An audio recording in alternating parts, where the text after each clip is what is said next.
Nobody wants to lose money on a watch, obviously, but how much should that really be factoring into your decision making? That's one of the questions we'll be grappling with today. Today's episode is sponsored by our friends over at Revita Shampoo. I'm wearing my Datejust from 1977 with a beautiful blue dial and Jubilee bracelet, which I've only been wearing on the watch for a couple of months now. And today we're doing a Q&A. We're going to go, Sam's going to ask me some questions. We've gone through it a little bit. We picked them together from some of the comments down below on YouTube. We're talking about tattoos and watches first. Then we're going to go into the decision-making process, value retention and how important that is. And then we're going to get into Omega. What are the greatest Omega watches in their catalog right now? So Sam will tee me up, but today's episode is going to be good. So let's get into it. What do you think about watch tattoos? I'm not a big tattoo guy. Let's start there. I appreciate the art. I think that a tattoo looks great with a watch, and that sometimes you see a kind of an oxymoronic aesthetic, pairing with real wild tat and a cool, elegant Cartier, or you see an aquatic theme with a Submariner, and it's definitely awesome. Like it's just not something that I would do, but I think it's freaking awesome. The first tattoo I think I ever saw watch-related was Max Bernardini on a Hodinkee episode. He's a Milanese watch collector, and he had a Patek on his wrist/hand. I thought it was cool. I think it's kind of weird putting a brand on your body, and that's a little bit weird. Kind of makes me feel like an idiot. I would just be so aware of the billionaire that owned the company. Now I'm putting their logo on my body. I don't know. Maybe that's silly. I also, it's okay holding the bag, but like literally imprinting it on myself, I don't know if I could do it. Many of you have. God bless you. I don't care. God bless. That being said, Bernardini's kind of worked, I think, in my opinion, my aesthetic taste, because it's so like worn out. Not to mention he has the most incredible Pateks in the world. So if anyone could have the watch, the tattoo, it's kind of him. If you have one Calatrava, I can get the Patek tattoo, or do you kind of seem like someone that's reaching a little bit? Probably, right? Probably. If I had to get a watch tattoo, I don't know. I was poking around online before. I mean, there's an escapement tattoo that's kind of cool. You can get alternative and think about the Renault tanks. If you're a Cartier fan, it's not so on the nose, but it's related. I saw a t-shirt that Kevin O'Dell, who's a watch collector, was wearing, and it was the 6 and Paris below. So it doesn't say Cartier. It's not the brand name owned by Richemont on your arm, but theoretically, it's kind of a cool nod to the brand that you collect and love, without, again, seeming like a groveling plebeian, at the feet of the brands. That's kind of how I feel. Let's take a quick little break for a second from the episode and talk about something that is dearly important to me, which is hair.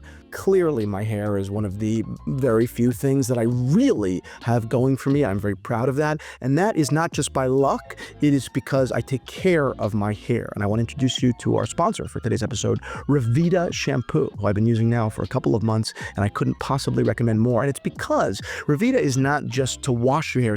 It's a hair growth machine, really. A total powerhouse that, unlike regular shampoos, contains key ingredients like caffeine and biotin to support hair growth, fighting that thinning at the root. And it's that thinning that just kills you. Really, it was really a couple of months ago that I started noticing when I would get out of the shower that my hair was actually like kind of feeling brittle and a little bit weak. It's true. I even went and got a haircut, and I mentioned it to my barber, and I was like, what are your thoughts? Like, what's going on?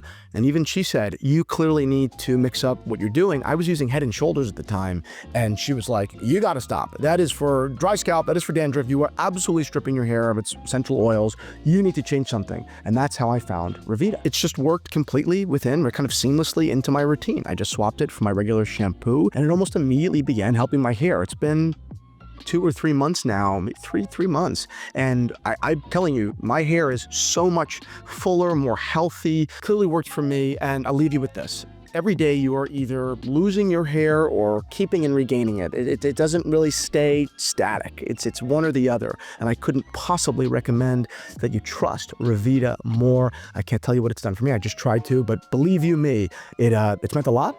And I couldn't recommend them more. So head on over to Revita and use the code TH20 for 20% off. And if you subscribe on the subscription plan, it's an extra 20% off on top of that.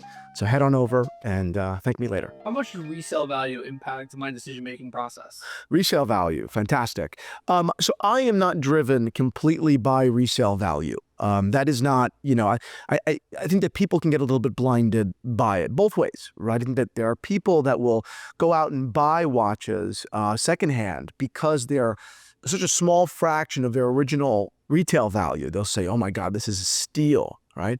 But if the watch isn't great, then why would you want to own it, regardless of the price? I definitely hold that true. I think that that applies with Rolexes. I think that, for a good example, I think the Rolex puzzle dial Day-Date is a silly watch that I would never want to own or wear. It doesn't matter to me that it's an incredibly popular hype watch. That is independent. It is irrelevant to me, really. And the same goes for, again, an ugly watch that I never would have bought at $30,000. I don't care it's for sale at $7,000. Doesn't mean anything to me. That being said, I obviously understand that certain watches, when you're looking at them retail, it does make sense to look at secondhand. I think that Panerai is a really good example. A lot of people buy precious metal Panerai for $35,000 or $40,000. And if they just did a quick search on Chrono24, they're for sale between, the good ones between 8 and 21 or 8 and 22. It's crazy. You get some really good stuff. And I'm not saying that you should buy a precious metal Panerai. I'm not saying that. But precious metal as a class in general is actually usually a really good, place to be when it comes pre-owned, because precious metal watches just lose so much off of their original retail price.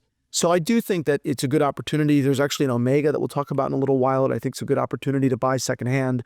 But again, I think that moral of the story, don't let the deal make you buy something that you wouldn't have otherwise liked. Just definitely start off with a total solid appreciation for the thing. And that goes both ways, both in hype and then obviously in opportunity when it comes to a discount. But if you're in a store, right, you're in a Vempe or you're wherever the heck you may be, and you see something that, you really, really like, and it's a great moment, and you look it up on Chrono24 in the bathroom and you can get it for a couple $1,000 cheaper, I will caution you and say it's not as easy as it looks. You're in a store, there's someone trusted here, it's brand new, there's definitely a value to your name being on the piece of paperwork. Is it worth $20,000 in the case of a gold Panerai or $18,000 in the case of a gold Omega? Maybe not, but there are many, many watches many experiences I think are worth just buying the watch retail. I think the JLC is a good example. Their prices are up, yes, but if my dad was in the JLC boutique trying on a beautiful new Reverso, I wouldn't text him, hold on, go on Chrono and go buy it there. You could save a couple of bucks. I'd probably say, yeah, but Dad, there's a little bit of a delta just so you're making an informed decision, but you're getting an immaculate, brand new, polished, because it's a polished watch. It's going to be perfect. It's going to be yours. I think you should pull the trigger, right? So it's a difficult question to answer because it's so case-based, but I think the best advice, gather all the information and then make your informed decision. That's the most important thing. Be introspective. Ask yourself, why am I buying this? Why am I being attracted to this? And is the amount of money I could theoretically save, keeping in mind the headache that it is to go on one of these websites, is it worth it? I think that's a good way to approach it. What is the best Omega in their current catalog? Good question. I think that there are three amazing Omegas in their current catalog. In fact, most of Omega's catalog is amazing. I just mean watches that I really like. Three watches that I think are really fabulous. The first one is Omega's Seamaster 300 with this blue, vignette, this beautiful blue palette there. This watch was released in a whole series of Omega watches that was kind of celebrating the ocean, and the deeper you went, the darker the color went. I love this watch. I think it's fabulous. I think it's, a little over $7,000. And I think it's just really one of the great, most handsome kind of dive watches out there. It's decidedly less sporty than the Submariner as well, so there's a little bit more of an elegance to it. It is 41 millimeters in diameter, I believe. That's kind of big. Closed case back, which is not something that we've come to associate so often with Omega. Omega is, make a lot of open case back watches, so that's a little weird on a level. But the truth is, it's a fabulous watch. Case back's beautiful. Submariner doesn't have an open case back. I think this watch is just fantastic.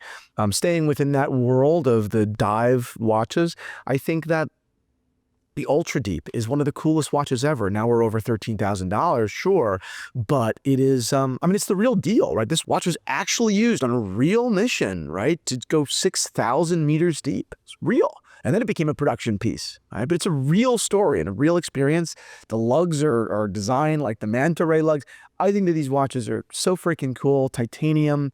I think they're awesome. And they're big. At 45 millimeters, they're big. So they're definitely not for everybody, or they're for a very few amount of people, sure. But for those people, I don't think you're gonna get that much cooler. Sure, the James Cameron is amazing. That's the Rolex. But this watch, I think it may even have the edge in some context because it's more original. It's different. You know, it's not that same oyster case and bracelet that everyone's already used to. I think it's great.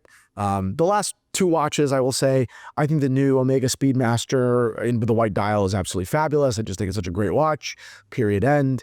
I love the new bracelets. I just love the color of the white dials. Of course, I have to go Precious. I love the yellow gold Speedmaster with the black subdials. It's great in green too, but I just love the yellow dial with the black subdials. I think it's absolutely fabulous. There's a Rolex Daytona that looks a lot like this, but this is just amazing.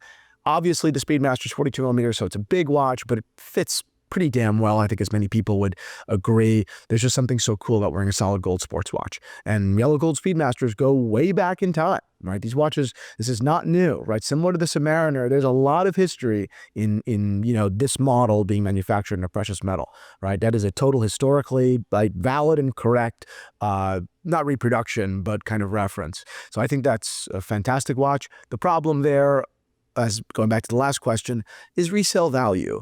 It is. You know, you buy it at $44,500.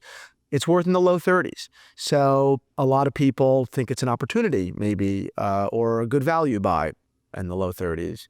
At 44, it's a lot of cash. $30,000 is a fortune of money, no question. I just mean, you know, percentage-wise, right? I mean, it's a pretty steep discount, you know, to be able to go get it. And I think that around $30,000, if you compare it to its comps, right, from Rolex, it's kind of beating everybody. It's just a lot more watch than the yellow gold sub at the same price, and they're going to be neck and neck in price. It's just a lot of watch, and it's different, and no one has it. They also make this watch in white gold, which I think is amazing. I would love that. But anyway, I love a precious metal watch when it's executed well.